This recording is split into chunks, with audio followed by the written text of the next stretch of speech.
अहिल्यानगर, संभाजीनगर, जालना, परभणी आणि नांदेड अशा 5 जिल्ह्यांच्या दौऱ्यासाठी मी आलेली आहे.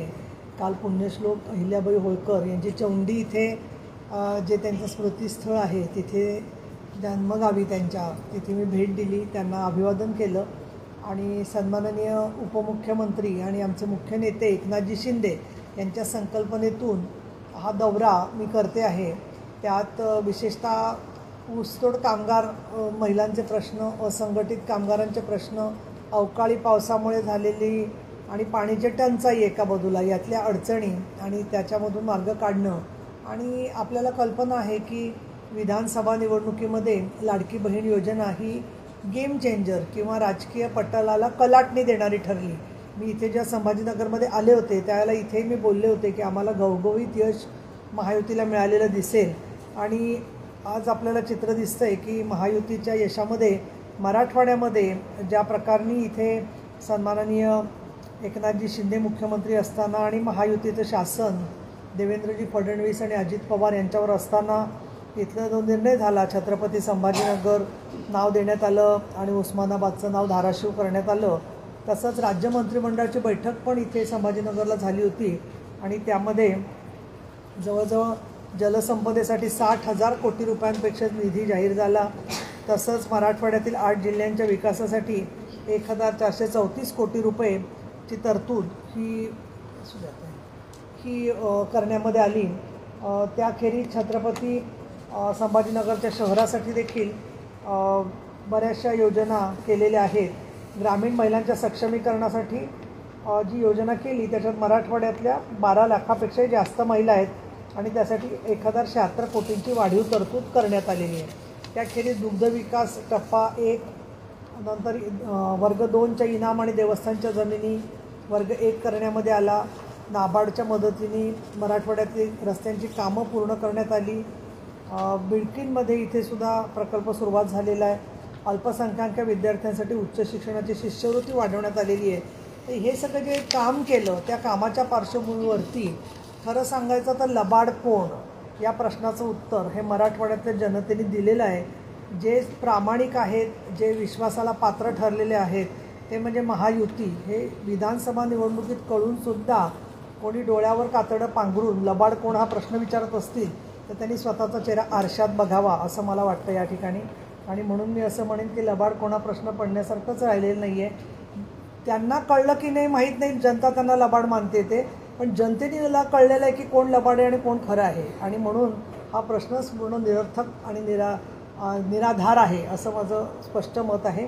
त्याखेरीज आज जी माझी बैठकीचं प्रयोजन आहे त्यामध्ये लाडक्या बहिणींच्यासाठी ज्या योजना केल्या सरकारने त्याच्यामध्ये आज संभाजीनगर जिल्ह्यामध्ये साधारणपणे 9.5 लाख महिला या पात्र ठरल्या होत्या.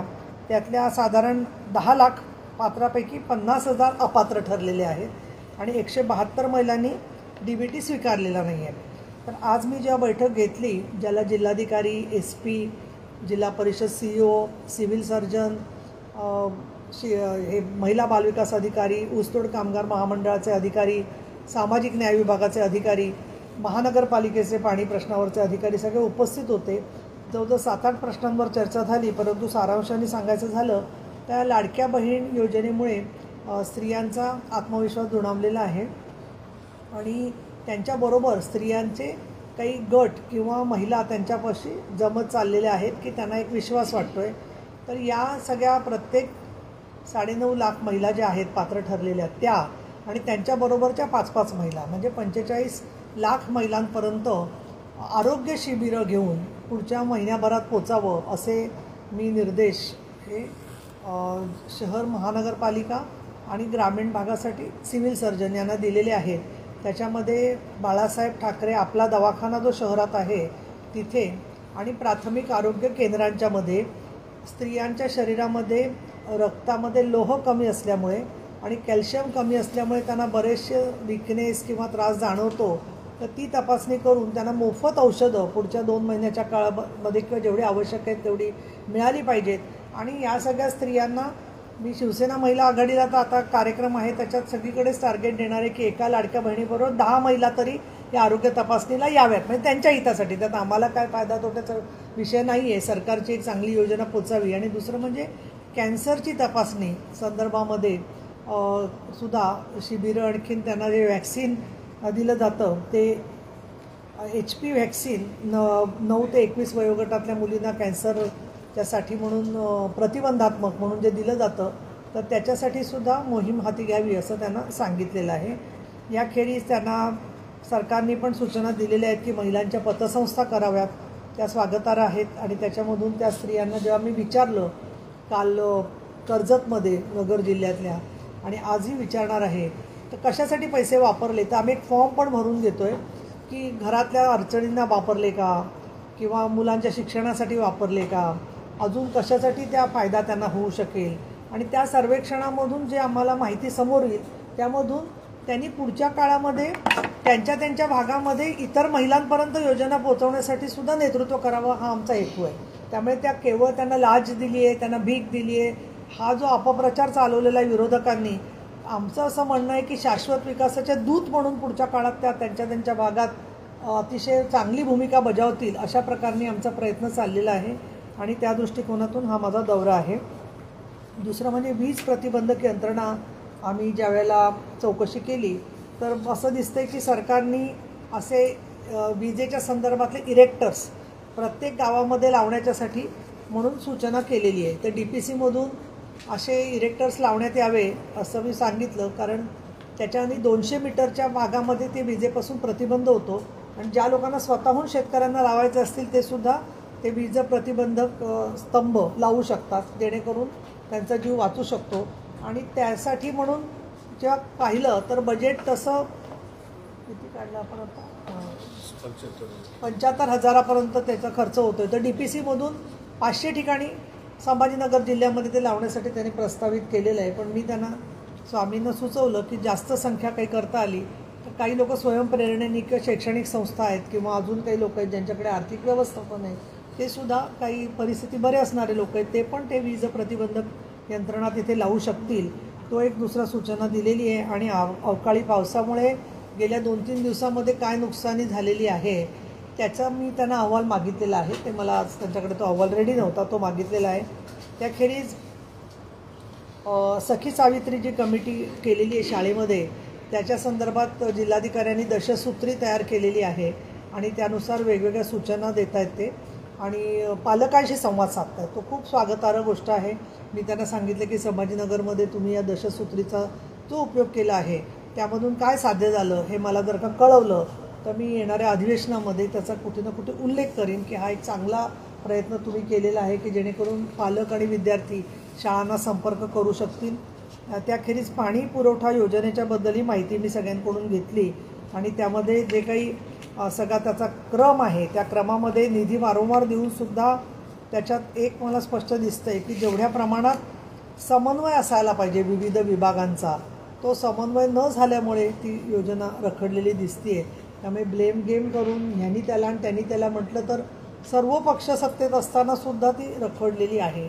आणि खेद वाटतो मला या गोष्टीचा की इतका जागृत असणाऱ्या शहरामध्ये हे घडावं. तर त्याच्यासाठी शुक्राचार्याच्या झारीमधले कोण लोक आहेत ते तुम्हाला माहिती आहेत, मी त्याच्यात नावं घेणार नाही कोणाची.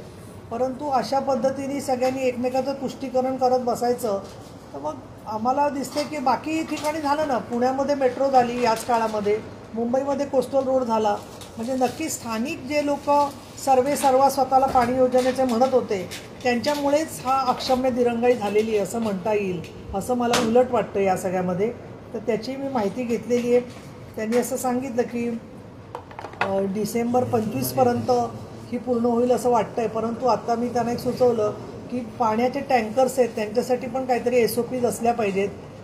बरंचसं 10-20% पाणी तर वाया जातं टँकरमधून ने होत असताना. त्याची परिस्थिती खराब असते, कुठेही ते थांबलेले असतात. जुने 25-25 वर्षापूर्वी ते टँकर रस्त्यावरती फिरत असतात.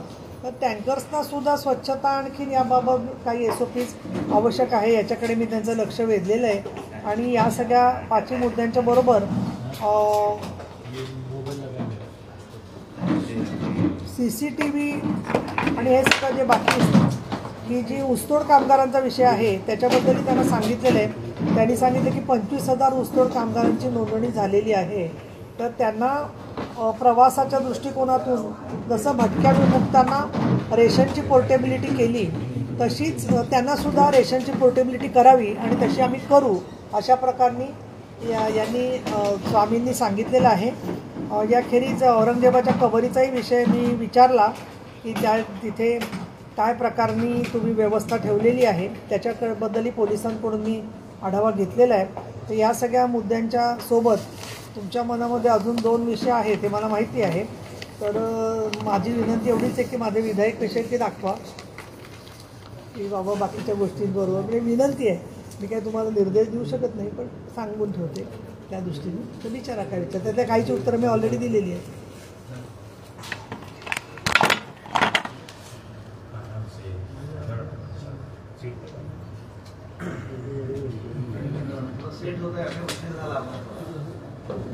हा नाही मला मी विचारलं अजून कोणी येतंय का कारण काही नेहमीचे चेहरे दिसले नाहीत. पण मग मला वाटलं तुम्ही सीएम साहेबांकडे गेले असाल म्हणून मग सीएम बाहेर येणारच नाही त्याच्यामुळे ते आम्हाला माहिती होतं. पण म्हटलं तुमच्या एखाद्याला भेटायला येऊ शकतात बाहेर असं काय प्रेम असतं पत्रकारांचं सर्व नेत्यांचं. एकीकडे तुमच्याच पक्षाचे मंत्री त्यांच्या खात्याला निधी कपात झाली. त्यांची ती आता ते सामाजिक न्याय विभागाचे अतिशय सक्रिय मंत्री आहेत पण ते अतिशय जवळ आहेत देवेंद्रजी फडणवीस एकनाथजी शिंदे आणि अजितदादा पवार यांच्यासोबत.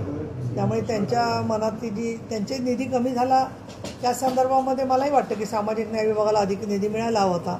परंतु त्याची कारणं किंवा याच्यावरती या तिघांच्याकडून त्यांना योग्य ती माहिती आणि योग्य तो न्याय मिळेल असं मला वाटतं.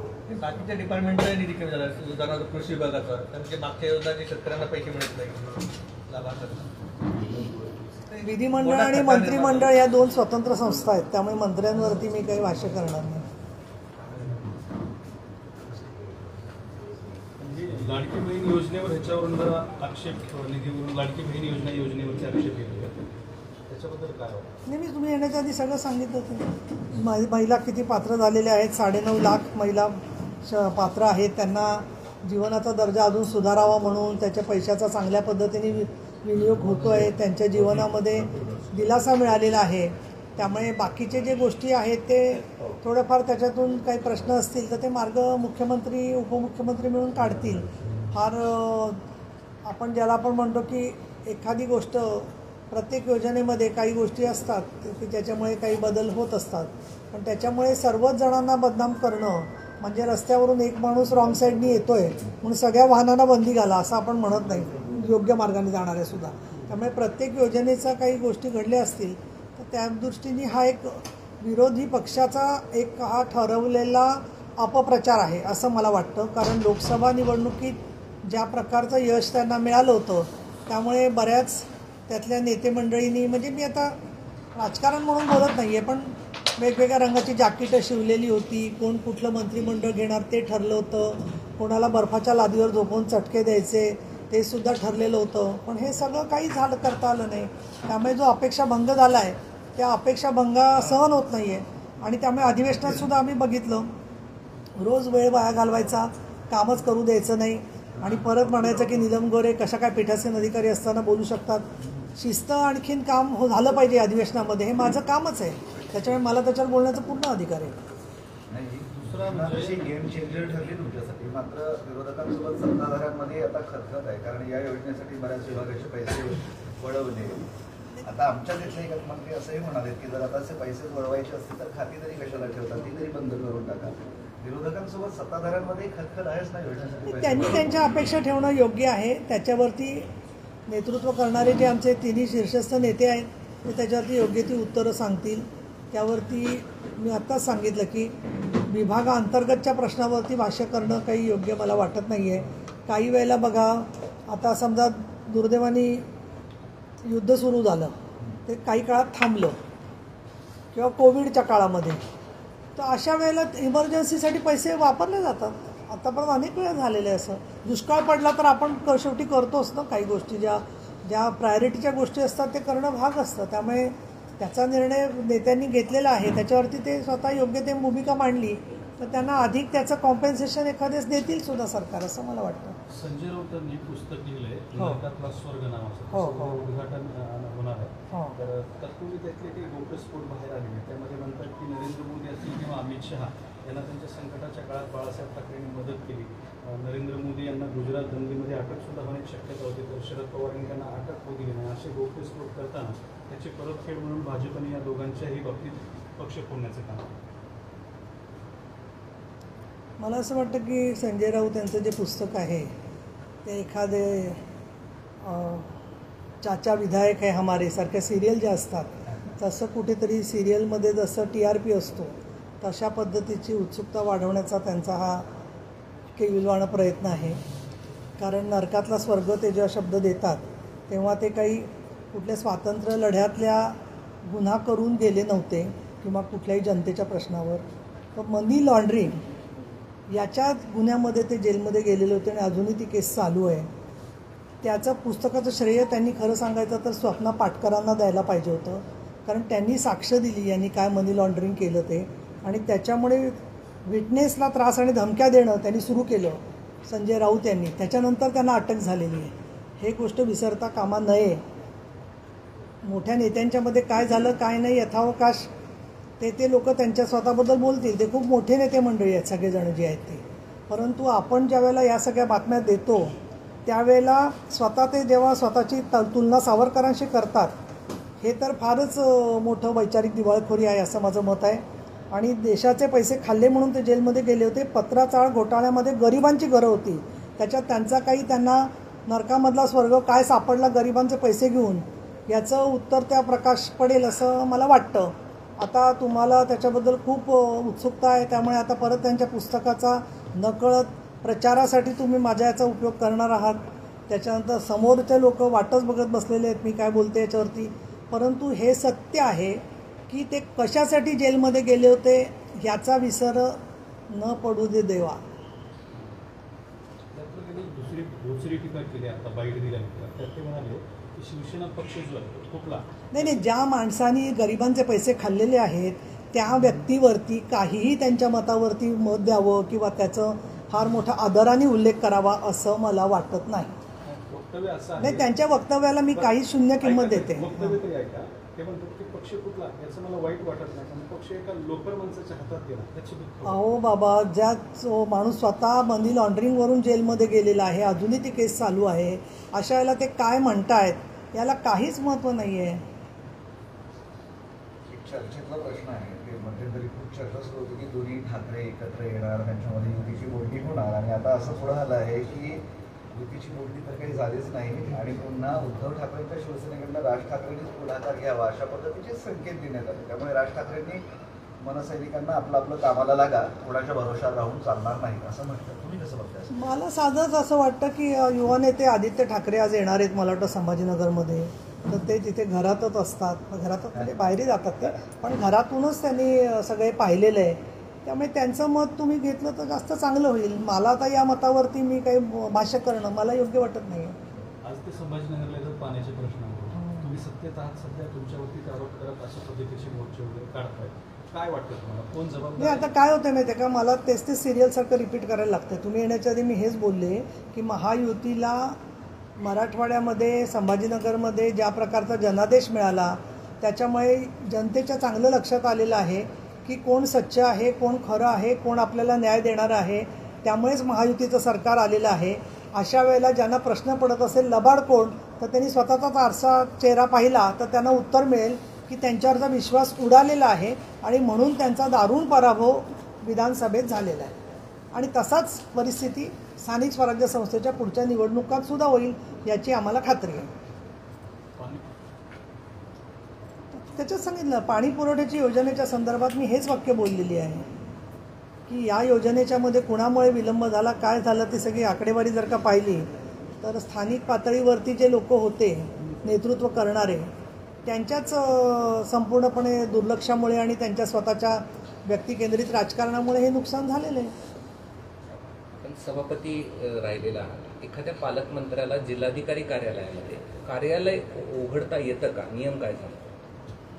आता काय आहे की हा संपूर्णपणे निर्णय जो असतो तो विभागीय आयुक्तांच्या हातात असू शकतो तसा मुख्यमंत्र्यांचाही असू शकतो. कारण मंगलप्रभात लोढांना मुंबईमध्ये कार्यालय दिलं होतं महानगरपालिकेमध्ये, कारण स्थानिक स्वराज्य संस्था नव्हती.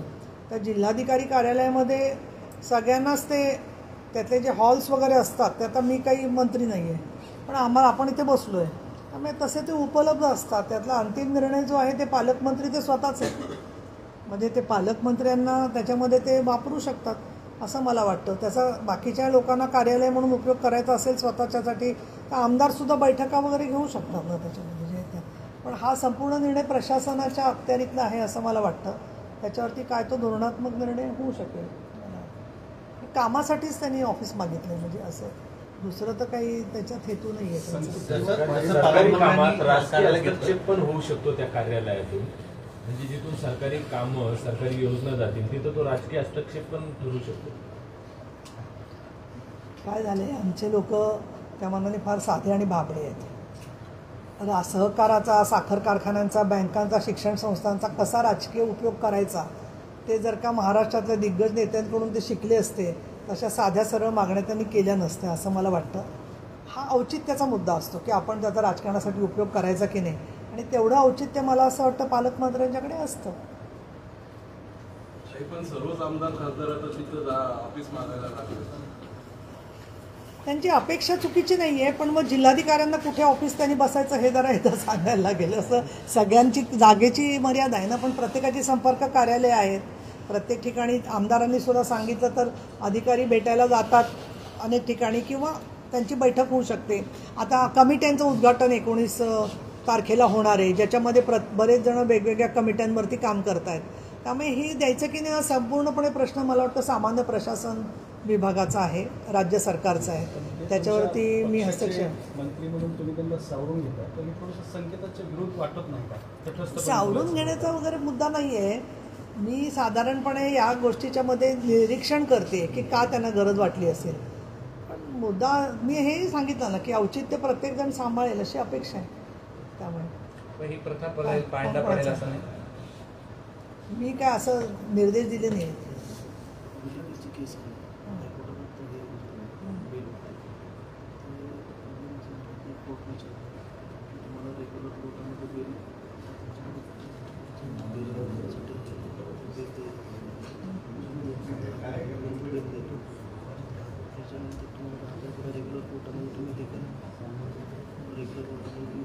कुठल्या संभाजीनगरचं हायकोर्ट करायचं, पण त्यांनीच सांगितलं ना की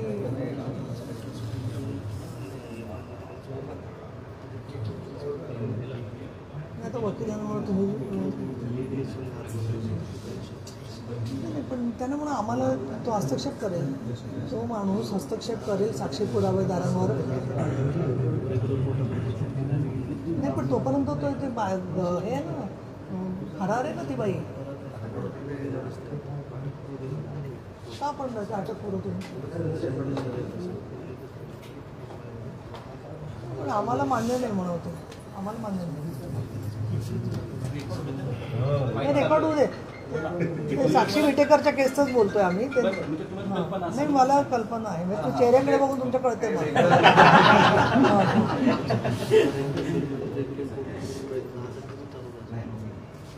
मी काही कशाला मान्यता देत. त्यामुळे तुम्ही तुमचं जजमेंट वापरा. आता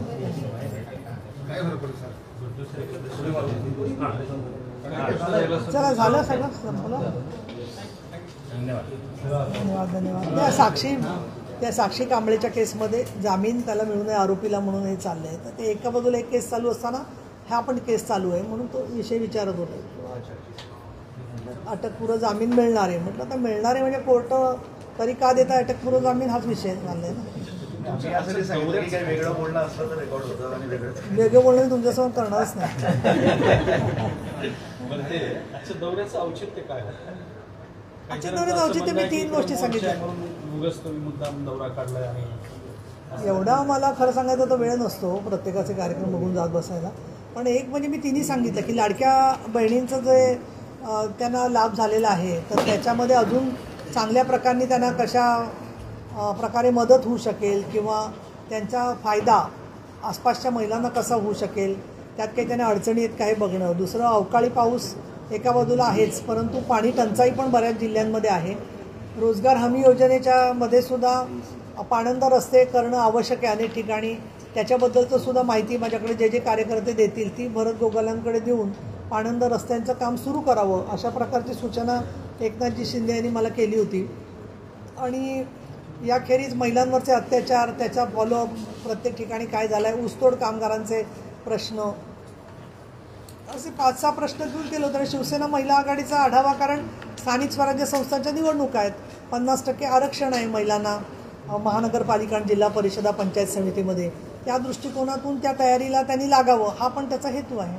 शहरातल्या पाण्याच्या संदर्भामध्ये ते आढावा वगैरे घेतलं त्यांनी. आता सगळी माहिती समोर आली त्याच्यावरती आता मगापासून मी 4थ्यांदा बोलते आहे, त्यामुळे तुम्ही जरा दुसऱ्यांकडून घेतलं तर बरं पडेल तसं. लोकशाही मराठी ऐका, पहा, जागरूक रहा.